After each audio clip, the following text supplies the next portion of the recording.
মুখ্য নির্বাচনী আধিকারিকের সঙ্গে বৈঠক করলেন বিশেষ পুলিশ পর্যবেক্ষক অনিল কুমার শর্মা। কমিশন সূত্রে খবর, প্রথম দফা নির্বাচনের প্রস্তুতি নিয়ে আলোচনা হয় এদিনের বৈঠকে। এদিন 12:20 নাগাদ মুখ্য নির্বাচনী আধিকারিকের দপ্তরে আসেন।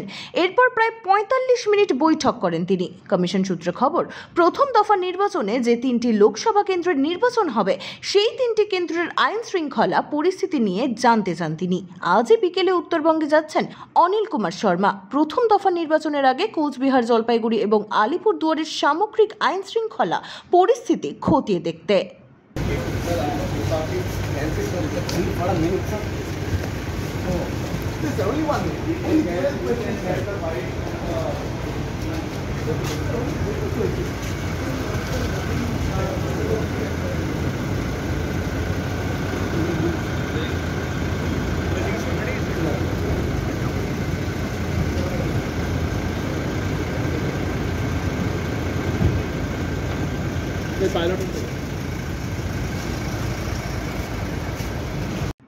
ব্যুরো রিপোর্ট, এক্সপোজ বার্তা।